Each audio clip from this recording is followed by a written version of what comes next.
sono passati 50 anni dal colpo di Stato in Argentina. Il 24 marzo 1976 i militari presero il potere.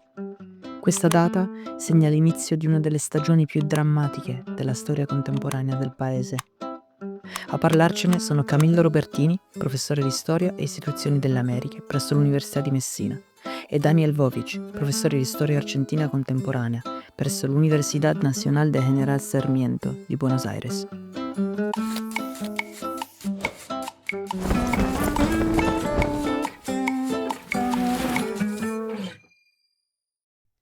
La parola desaparecido è entrata nel vocabolario di tutto il mondo.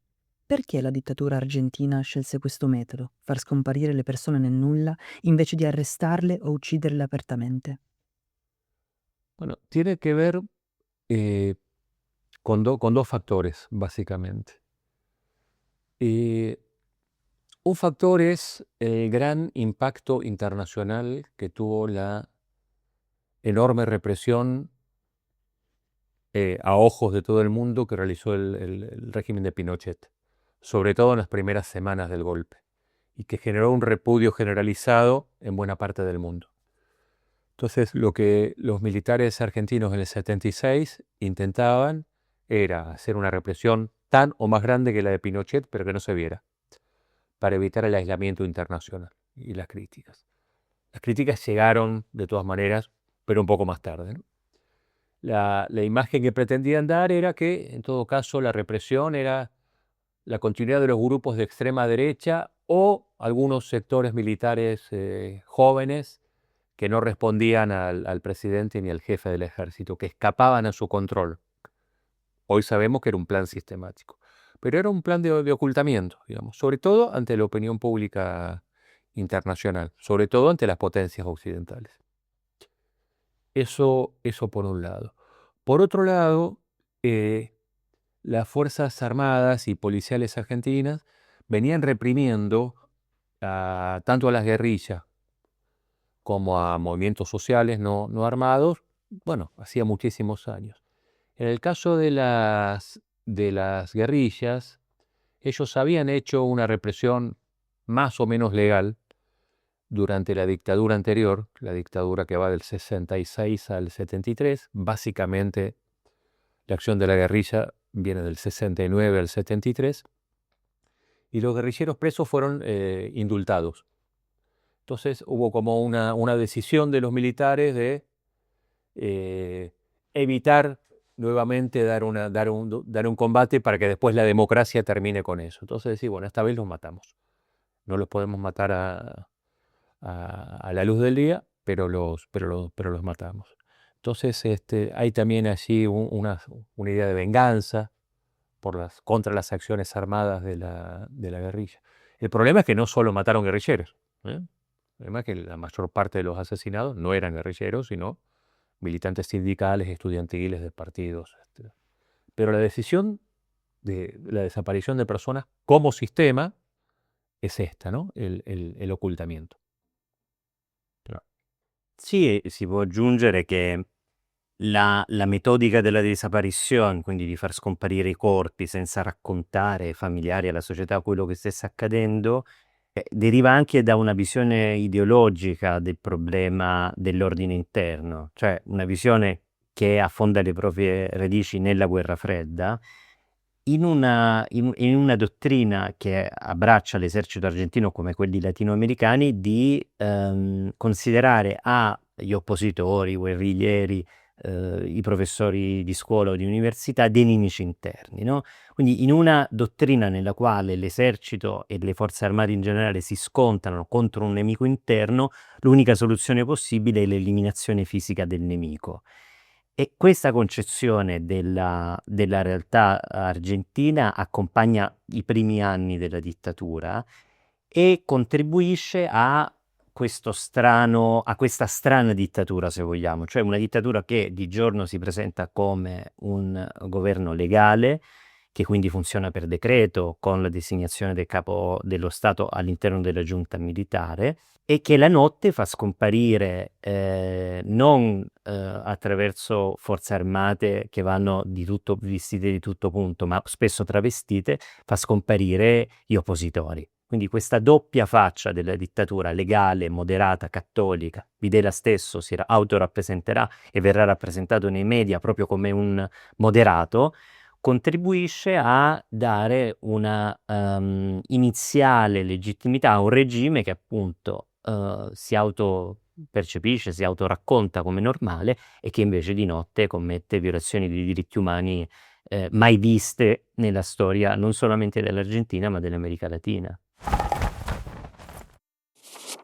Migliaia di argentini fuggirono all'estero in quegli anni. L'esilio di intellettuali, operai e militanti fu solo una fuga o anche una forma di resistenza? Allora, l'esilio argentino è stato un fenomeno enorme che ha interessato vasti gruppi della società argentina, quindi sono andati in esilio ovviamente gli intellettuali, i militanti politici di gruppi di estrema sinistra, ma anche persone comuni, operai, insegnanti, impiegati. I flussi dell'esilio argentino si sono indirizzati verso il Messico, verso altri paesi dell'America Latina, il Brasile, e poi in Europa, in Spagna, Francia e anche in Italia. L'esilio è stata una maniera, è stato un metodo, è stato un sistema a cui sono stati portati moltissimi argentini e argentine proprio per evitare di creare problemi nel loro paese, e indirettamente l'esilio è stato un fenomeno che ha posto le basi poi per la creazione di nuclei di opposizione all'estero, per cui i primi gruppi, comitati di argentini di Madrid, Barcellona, Roma, sono stati i primi nuclei di un tentativo di costruire perlomeno una raccolta di informazioni su quello che stesse accadendo in Argentina. L'esilio ovviamente è stato un fenomeno complesso, perché non è iniziato il 24 marzo del 1976, ovvero il giorno del colpo di Stato, ma era iniziato almeno 2 anni prima, cioè in quel clima furibondo di scontro politico che fu l'Argentina del terzo governo peronista, cioè tra il 73 e il 76. Per cui vi era già stata una prima ondata, una prima espulsione di intellettuali e persone ritenute scomode, e sicuramente la dittatura poi provò, quando si consolidarono questi gruppi di argentini all'estero, a infiltrare questi gruppi, e il caso più emblematico fu proprio quello di Parigi, città nella quale arrivarono diversi militari e personale dell'intelligence vicino a Massera, all'ammiraglio Massera, uno dei membri della giunta militare, che proprio provarono a infiltrare questi gruppi oppositori. Y sí, y hubo el exilio, fue una manera de salvar la vida, pero también en un ámbito de resistencia. No fue unificado, por ejemplo, en México había dos grandes corrientes, una más vinculadas a la izquierda y una más vinculada al peronismo montonero. Esto se replicaba en los distintos lugares, pero en efecto el exilio fue el lugar en que se iba reuniendo la información acerca del sistema represivo. Hay un comité argentino de derechos humanos formado por juristas que en el 77 ya presenta ante una comisión del Parlamento francés lo que luego se publica como un libro, se llama Argentina, Proceso al Genocidio. Comienzan a dar cuenta de la dimensión y las características del sistema represivo. Luego tendrán presentaciones en las Naciones Unidas, en el Congreso de Estados Unidos, en distintos ámbitos, influirán en la prensa. Habrá campañas de denuncias con la solidaridad europea o de los países receptores. Va a ser un exilio donde hay una parte muy activa en la denuncia y en conformar la solidaridad internacional contra la dictadura. Y en efecto, también tenemos el centro, le importa mucho a la dictadura, por eso hace las campañas contra, entonces dice que los exiliados están pasando bien en París, o los intentos de infiltración, como el que decía Camilo, o con el Plan Cóndor, este plan de coordinación represiva. Hay secuestros de exiliados argentinos en Brasil, que luego son asesinados en Argentina, porque en Brasil había una dictadura no tan represiva como la Argentina, pero que colaboraba con la Argentina en el control y luego el secuestro de exiliados argentinos. No podemos conocer la dimensión porque la salida normalmente era clandestina, pero se estiman algunos cientos de miles de personas, centenares de miles. La dittatura argentina finì, ma non sotto i colpi di una rivoluzione o di una sollevazione popolare. Come si chiuse quella stagione e quanto quella fine condizionò la possibilità di fare vera giustizia negli anni successivi? Dunque, la dittatura argentina si conclude in realtà in maniera brusca dopo la fine della guerra delle Falkland Malvinas, no? Nell'aprile dell'82 l'Argentina, che è un paese oramai in crisi nel quale si parla di fine della dittatura, ci si chiede, così come ci si chiedeva nel 76, poche settimane prima del golpe, quando sarebbe finita la dittatura, nell'82 e già nei fatti si parla di questo problema, cioè non è più un tabù. Nell'82, pochi giorni prima l'operazione militare che vedrà l'esercito argentino sbarcare alle Malvinas, c'è uno sciopero generale che a Buenos Aires, a Rosario, eccetera, viene represso in maniera molto decisa dalle forze armate. Quindi diciamo l'Argentina, la dittatura è già in crisi.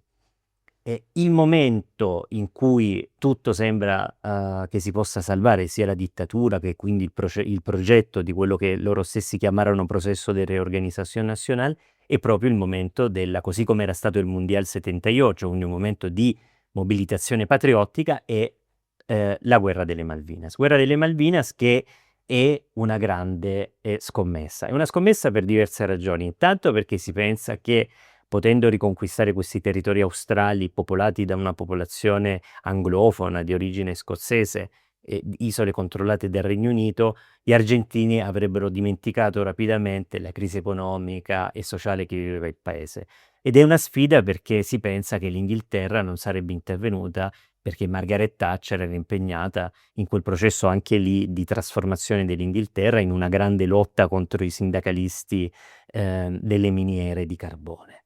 In realtà questo non accade perché, così come la dittatura argentina pensa di poter capitalizzare quella causa nazional-patriottica, anche Margaret Thatcher pensa di poterla capitalizzare, per cui in 448 organizza una spedizione navale, avviene uno scontro militare anche duro, il cui momento più algido è l'affondamento dell'incrociatore Belgrano argentino, con la morte di centinaia di marinai, e a un certo punto, nonostante nuovamente i media raccontino una realtà, ovvero che l'Argentina sta vincendo la guerra, Puerto Argentino, come viene rinominato, Port Stanley per gli inglesi, capitola. Da quel momento in poi, quindi è passato all'incirca un mese e mezzo, l'Argentina si ritrova sconfitta militarmente nell'unica guerra che ha combattuto nel Novecento contro un esercito occidentale, sconfitta e non appoggiata da un alleato, perché l'Argentina è all'interno della NATO ed è all'interno anche della lotta al comunismo, di cui Reagan, presidente degli Stati Uniti, e Thatcher sono degli esponenti di spicco, e da quel momento in poi si apre, quindi maggio dell'82 si apre un dopo guerra che è fondamentalmente l'inizio della transizione. Sí, a ver, como dijo Camilo, venimos de una crisis económica y social y de un expandirse de las protestas. Puede decir que hay un arco que empieza en el 79 y que en el 82 ya son muy masivas. Protestas sociales, el movimiento de derechos humanos no es masivo todavía en este momento. Viene la guerra y con la guerra la junta militar, se descomponen después con la derrota en la guerra. Durante la guerra no hay un mando unificado. La Marina, para evitar que hunda los barcos, deja los barcos en los puertos argentinos, no participa de la guerra, después del hundimiento del crucero General Belgrano. Entonces, no hay un mando unificado, esto lo dicen los propios jueces militares que juzgan luego la actuación argentina en la guerra. Entonces, Malvinas en Argentina, la idea de que las islas son argentinas, es un sentimiento colectivo amplísimo, no es una cosa de derecha. Eso nos enseñan en la escuela, hay gente de izquierda, de centro y de derecha que ha escrito sobre Malvinas. La derrota en Malvinas, que además fue un engaño, pues suponía que Argentina iba ganando la guerra, hasta que el 14 de junio avisan que no, ese capítulo, genera un rechazo masivo de la población hacia los militares en su conjunto. Y a la vez los militares tienen conflicto entre ellos. Dejan solo al ejército. La forma institucional era una junta militar con un representante por cada fuerza. Dejan solo al ejército por un tiempo. Entonces el régimen se descompone. Es un régimen que entra en descomposición a medida que aumenta la protesta social.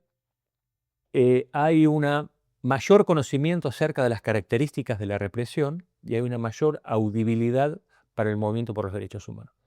El régimen se descompone. Intenta hacer una autoamnistía, como hicieron todos los países vecinos, pero no tiene poder, los militares no tienen poder en la democracia para evitar que el régimen democrático del presidente Alfonsín lo primero que haga fuera terminar con esa autoamnistía. Entonces, son las Fuerzas Armadas muy desprestigiadas por la represión, por el resultado de su política económica y por la derrota en Malvinas, las que tiene Argentina en su transición. Por lo tanto, es el único país en el que no hay una transición pactada, porque los civiles se niegan a pactar con los militares, donde no hay una amnistía, porque el gobierno democrático termina con esa ley, los militares llamaban ley a decretos en realidad. El Parlamento argentino termina con esa ley y que no conservan el poder las Fuerzas Armadas. En Brasil o en Chile hubiera sido imposible, porque conservan prestigio y conservan poder. En Argentina conservan poder de fuego, pero ningún prestigio. Por eso se puede hacer el juicio a los comandantes. Después, porque la primera idea del presidente Alfonsín era que los propios militares se juzgaran en la justicia militar. No lo hacen y recién en ese momento pasa a la justicia civil y es el juicio histórico de 1985. Pero estas son las condiciones. Fue una epopeya porque nadie sabía si iba a haber democracia el otro día y por suerte la hubo. A 50 anni dal golpe, con un governo che tende a minimizzare o relativizzare quei crimini, cosa significa oggi in Argentina fare memoria della dittatura? Cosa succede oggi? Sí. La memoria de la dictadura en Argentina cumple la función que en Italia cumple el consenso antifascista.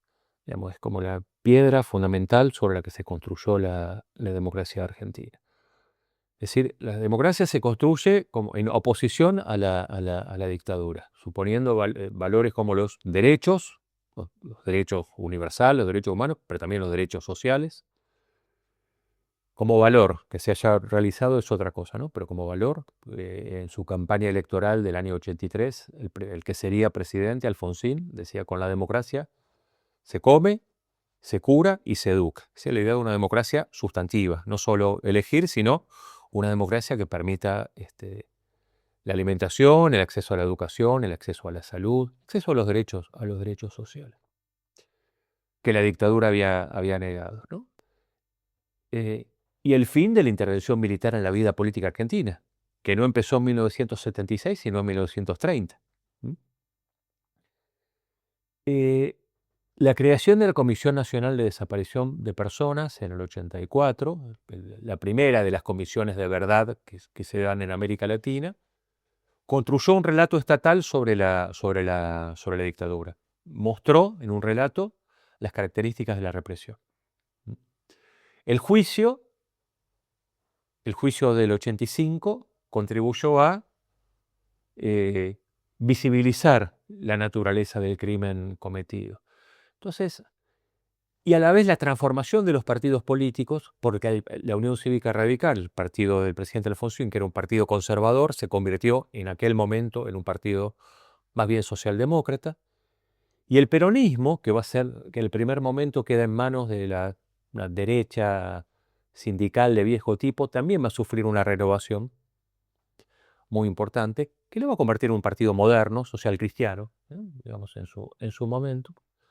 Entonces, esto se pone a prueba en 1987. En 1987 hay un motín militar, algunos dicen que un intento de golpe de Estado, otros no, pero en el balcón de la Casa Rosada aparece Alfonsín con el principal dirigente del peronismo, con el principal dirigente de la Confederación General del Trabajo, diciendo, ahora, aquí se sostiene la democracia. Aquí se sostiene la democracia. Eso fue fundamental. Más allá del... Luego hay leyes que impiden que siga el juzgamiento, hay una amnistía con el presidente Menem, pero siempre una potencia cultural y política muy fuerte del movimiento por los derechos humanos. Los 24 de marzo en Argentina son eventos muy importantes donde se movilizan millones de personas. Y en el que confluyen personas, a veces confluyen y a veces se hacen distintos actos de personas de distinta orientación política. Los que reivindicaban la dictadura o decían que estaban mal los juicios, siempre era una minoría militar muy, muy, muy chica. Con los gobiernos kirchneristas, ya en el siglo XXI, la voz de los derechos, del movimiento de derechos humanos se estataliza, ¿no? El Estado toma esa voz y esa idea de un proceso de memoria, verdad y justicia. Es decir, recordar, conocer la verdad, pero además poder juzgar. Entonces, el Parlamento decreta inconstitucional la amnistía y las leyes que impedían el juzgamiento de los responsables del terrorismo de Estado y se vuelve a los juicios durante el kirchnerismo. Pasa que con los años del kirchnerismo también hay vuelve la vieja oposición peronismo-antiperonismo, pero ya del siglo XXI. Y en esa oposición, la memoria de la dictadura pasa a politizarse, en el sentido pasa a ser parte de la discusión política. Son pocos los que reivindican la dictadura, pero son muchos los que critican la guerrilla. O son muchos los que critican al movimiento por los derechos humanos. En los años de Milei, o digamos desde la pandemia en adelante, se amplifican las voces de extrema derecha. Voces de extrema derecha que en algunos casos legitiman la dictadura. Hablo antes de la llegada de Milei al gobierno. Pero sí, son muy críticos de toda la cultura progresista, la cultura woke, como se dice ahora, que incluye el feminismo, el ambientalismo, el de derechos sociales, la idea de los derechos de los indígenas y la memoria de la dictadura y el accionar del movimiento por los derechos humanos. La coalición que llega al gobierno con Milei y su vicepresidenta Villarroel tiene un discurso que no reivindica abiertamente la dictadura. Esto es muy distinto, es distinto del Brasil de Bolsonaro. Hay una reivindicación decidida. Aquí no hay una reivindicación, pero sí se pone el énfasis en que se juzgó a los militares, pero no se juzgó a los jefes de la guerrilla, lo que no es del todo cierto porque hubo algunos juicios. Que los crímenes de la guerrilla están impunes, lo que no es cierto porque casi todos los que cometieron acciones militares de la guerrilla están muertos. Fueron asesinados, desaparecidos, en algunos casos juzgados también, pocos.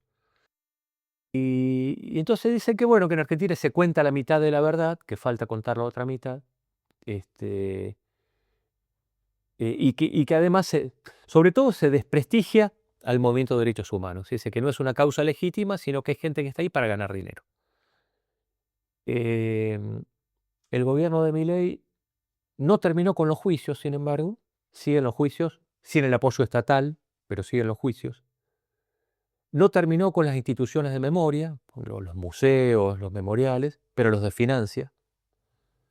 No puede terminar con ellos, pues están protegidos por la UNESCO.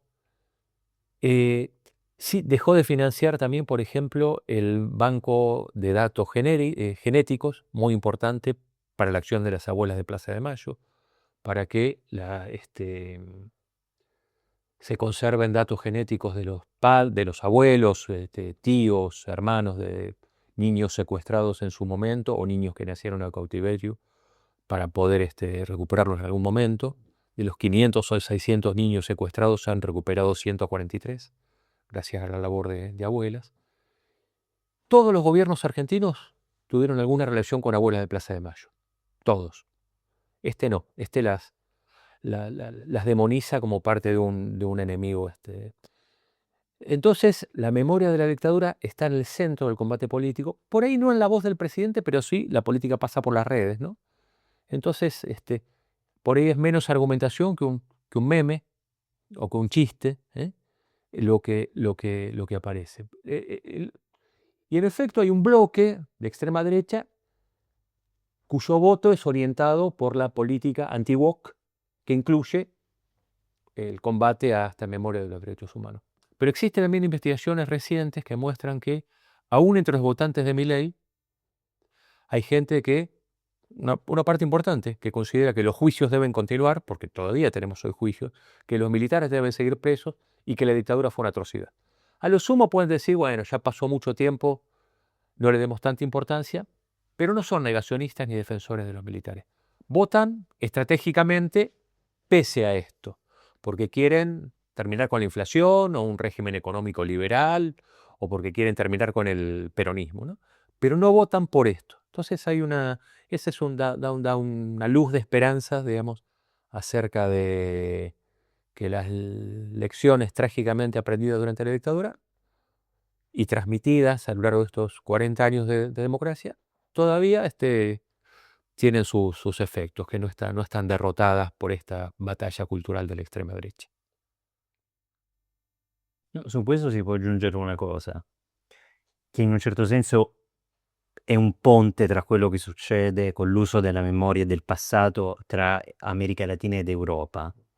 Ed è che, appunto, come diceva perfettamente Daniel, c'è anche una dimensione di performance del meme, del racconto sui social e anche fuori dai social sull'uso di quel passato, che è la stessa cosa che accade in Italia con la memoria della resistenza o con la memoria del fascismo, no? Noi stiamo vedendo, come dire, al di là del governo attuale di Meloni, appaiono nuovi personaggi o nuove offerte politiche che criticano quel passato, ma anche che criticano la costruzione della memoria di quella che oggi chiamiamo la Costituzione antifascista o di quello che è stata la resistenza partigiana, ma anche in quel caso non c'è una rivendicazione aperta di Mussolini o del fascismo, c'è piuttosto una critica di quello che è stata poi la politica di monumentalizzazione, di costruzione dell'ANPI, che è diciamo la grande associazione partigiani d'Italia, ed è un gioco, se così vogliamo, mi si lasci passare il termine, col quale si prova in realtà ad erodere una narrazione che noi pensavamo fosse solida e definitiva, però in realtà di definitivo e solido non c'è nulla, e che ha una funzione performativa. Quindi c'è un discorso che è politicamente scorretto e viviamo in un'epoca globalmente nella quale il politicamente scorretto piace ad alcuni. Quindi erodere, intaccare la memoria delle abuele di Plaza de Mayo, dei partigiani di Liliana Segre e via discorrendo, non ha a che vedere tanto con un racconto e con un'analisi fondata dei fatti, quanto piuttosto a questa nuova dimensione di performance nella quale appunto una parolaccia o un discorso politicamente scorretto genera l'attenzione di un pubblico nuovo, giovane, che è attratto da questa offerta. Y lo último, si los discursos críticos de la memoria establecida de la dictadura pudieron triunfar, es porque la promesa de Alfonsín no se cumplió. Aquellas tendencias económicas y sociales que empezaron con la dictadura no se revirtieron con la democracia, sino que se profundizaron. Entonces hay momentos, Argentina tiene alrededor de un 30% de pobreza por ingresos, cuando tenía en el año 75 un 1,5% de pobreza, ¿no? Desocupación, crisis del sistema hospitalario, crisis del sistema educativo, antes de Milei. Con Milei todo empeoró, por supuesto.